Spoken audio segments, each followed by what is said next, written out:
हो चुका। हिमाचल प्रदेश में कुल मिला करके हमारी रोड की लेंथ टोटल जो है 39,000 किलोमीटर है और उसमें 20,000 किलोमीटर 20,000 किलोमीटर कंट्रीब्यूशन पीएमजीएसवाई का है, प्रधानमंत्री ग्राम सड़क योजना का है। और फेज 3 का जो हमारा चंबा से आदरणीय प्रधानमंत्री जी ने शुरू किया है, उसके अंतर्गत हिमाचल प्रदेश में 3,000 करोड़ रुपए की लागत से जो प्रधानमंत्री ग्राम सड़क की योजना के माध्यम से सड़कों का निर्माण होगा और उनका रखरखाव, उन सारी चीजों को लेकर के भी हम आगे बढ़े। बहुत सारी चीजों की बात करें, अगर आयुष्मान भारत आदरणीय प्रधानमंत्री जी ने पूरे देश में शुरू किया तो हिमाचल प्रदेश ने हिम केयर के माध्यम से उसको आगे बढ़ाया। स्वास्थ्य की सुविधाएं हिमाचल प्रदेश में लोगों को मिली। अगर केंद्र ने उज्ज्वला योजना शुरू की तो हिमाचल प्रदेश ने हिम केयर गृहिणी सुविधा योजना के माध्यम से अपना काम आगे बढ़ाया और हर घर में गैस का चूल्हा पहुंचाने में हमने सफलता हासिल की। इसलिए बहुत सारी बातों का हम जिक्र कर सकते हैं, समय का अभाव है। मैं सिर्फ अगर हम कनेक्टिविटी की अगर बात कहें, कनेक्टिविटी की दृष्टि से आज हमारा बाई एयर कनेक्टिविटी का हम जिक्र करें तो हमारा कांगड़ा का एयरपोर्ट जहां पर मात्र 2 फ्लाइट चलती थी, आज वहां पर 9 फ्लाइट चल रही है। 9 फ्लाइट वहां पर कांगड़ा में चल रही है। हमारा शिमला का एयरपोर्ट लगभग 4 सालों से बंद पड़ा था। वहां पर हमने अपनी सरकार के दौरान जो है एक नई शुरुआत की, अलायंस की, जो केंद्र सरकार की ओर से जो फ्लाइट हमको यहाँ पर स्वीकृत हुई, उसके मुताबिक आज हमको यहाँ हिमाचल प्रदेश की कैपिटल को भी एयर कनेक्टिविटी के साथ जोड़ने का सौभाग्य प्राप्त हुआ। और इसी प्रकार से अगर हम बात कहें आगे, अगर हम 4 लेन की अगर बात कहें, मैं हाल ही में 4 लेन के संदर्भ में अधिकारियों के साथ बैठा था। टोटल प्रोजेक्ट्स हिमाचल प्रदेश में जो कुछ कंप्लीट हुए, कुछ ऑनगोइंग हैं, कुछ में जो प्रोसेस जारी है, अगर उनका हम इवेल्युएट करें, कैलकुलेट करें टोटल हिमाचल प्रदेश में कि कितना पैसा 4 लेन में खर्च किया गया और पूरा आने वाले समय में जो प्रोजेक्ट कंसीव होने के बाद जमीन पर उतर रहे हैं उनको पूरा करने के लिए छोटे से हिमाचल प्रदेश में 41,000 करोड़ रुपए के 4 लेन के प्रोजेक्ट जमीन पर आने वाले हैं। और अभी हाल ही में कीरतपुर मनाली का 2 पोर्शन उसके जो है इनॉग्रेशन के लिए तैयार पड़े हैं और आने वाले समय में आदरणीय प्रधानमंत्री जी से हमने विशेष तौर से निवेदन किया कि प्रधानमंत्री जी आए और उनका खास तौर से यहाँ आकर के हमारा इनको डेडिकेट करें।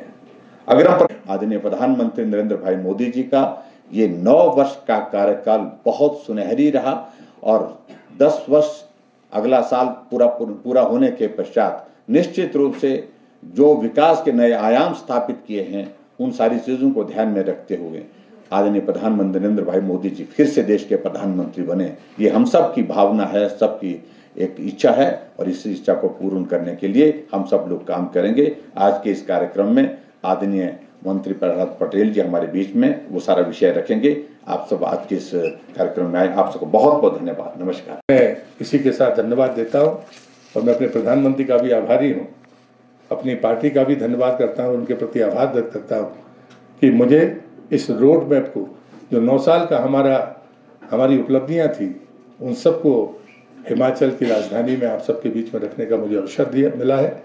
और मैं मानता हूँ कि हम सब इस पर जरूर चर्चा करेंगे।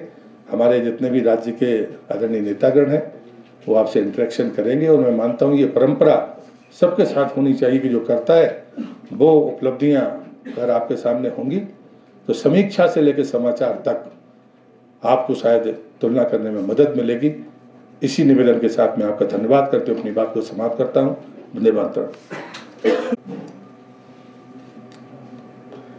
निर्यात के बारे में मैं एक आंकड़ा फूड प्रोसेसिंग का जरूर दे सकता हूँ, बाकी निर्यात के आंकड़े तो आपके सामने हैं। हमने रक्षा क्षेत्र में निर्यात शुरू किया, लेकिन फूड प्रोसेसिंग में जब प्रधानमंत्री जी ने कहा था कि $400 बिलियन का एक्सपोर्ट होगा, $1 बिलियन का, और उसके बाद में लगता था कोरोना के बाद क्या होगा, लेकिन कोरोना के बीच में ही हम इस आंकड़े को पार कर गए। और इसका मतलब है कि जो हमारी प्रगति है, जो हमारे लोगों के काम करने का तरीका है, और वो चीज़ें ऐसी चीज़ें हैं जो लगभग रोज़मर्रा के उपयोग की है। तो एक्सपोर्ट का जो भी सेक्टर है, चाहे वो शस्त्रों का हो, चाहे वो दवाइयों का हो, हम सब तरफ एक तरफ से जो हमारी उछाल है वो उछाल जबरदस्त उछाल है जिससे मुझे लगता है देखने की जरूरत है। 9 करोड़ 6 लाख परिवारों को गैस कनेक्शन, इसके बारे में मुझे कहने की जरूरत नहीं है, देश ने इसको स्वीकार किया है। मुफ्त राशन की बात मैं कह चुका हूं। मुफ्त इलाज, जो आयुष्मान की बात जयराम जी ने कही है, पूरे देश में आयुष्मान कार्ड की जब बात करते हैं कि 5 लाख रुपए तक किसी भी परिवार को 1 वर्ष में खर्च करने की गारंटी देना, ये गरीब आदमी को वो मजबूती है जिसके कारण आज हम गरीब कल्याण का दावा कर पाते हैं।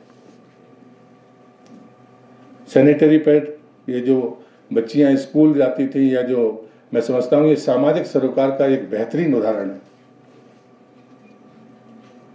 जन औषधि केंद्र, इसकी संख्या के बारे में पहले कभी बहुत प्रचार नहीं हुआ था, लेकिन जहां जहां पर भी मंत्री या कोई जनप्रतिनिधि गए हैं या आप भी जाएंगे तो मुझे लगता है कि ये जो अनुभव है कि बाजार में जो दवाइयाँ मिलती हैं उसका कई बार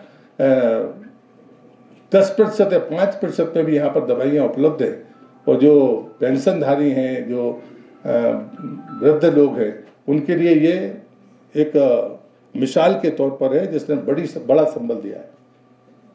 के बारे में जरूर मैं कहूँगा कि 2014 में 4 थे, आज 100 से ऊपर है, और हम 10वें नंबर से 5वें नंबर की अर्थव्यवस्था बने हैं, और ब्रिटेन जैसे देश को पीछे छोड़कर हम आगे गए हैं। मैं बड़ी विनम्रता से बात कहूँगा कि 10वें नंबर से 6वें नंबर तक कब आ गए हम समझ नहीं पाए। जब दुनिया ने लिखना शुरू किया कि आप 5वें नंबर पर पहुंचे और ब्रिटेन को ढकेल दिया, दुनिया ने हमारा ध्यान आकृष्ट किया, तब जाकर शायद हम देश के लोग इस बात को मान पाए कि नहीं, ये हमारी एक ऐसी उछाल है जिसको दुनिया स्वीकार करती है। कि जो एक मानसिकता थी उससे बाहर करके दिव्यांग कहकर उन्हें सम्मान भी दिया और सुविधा भी दी।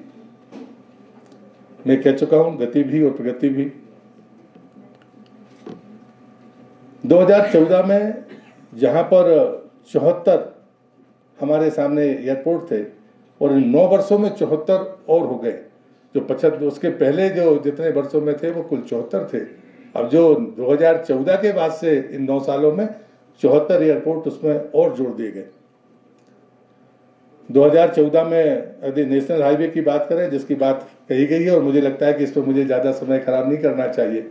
नेशनल हाईवे की बनने की गति, उनके काम करने का तरीका, कि जब तक सारी परमिशंस नहीं आएंगी हम टेंडर ही नहीं करेंगे, इसलिए कोई लिटिगेशन का सवाल नहीं।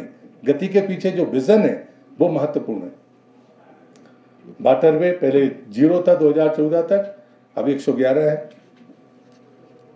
वंदे भारत एक्सप्रेस, ये एक अंतरराष्ट्रीय स्तर पर हमारी रेल सुविधा है जो पहली बार मूर्त रूप लेकर अब हम सबके सामने है। मेट्रो पहले 4-5 शहरों में थी, आज 15 शहरों में। मेडिकल कॉलेज, ये मैं मानता हूं कि बहुत महत्वपूर्ण है।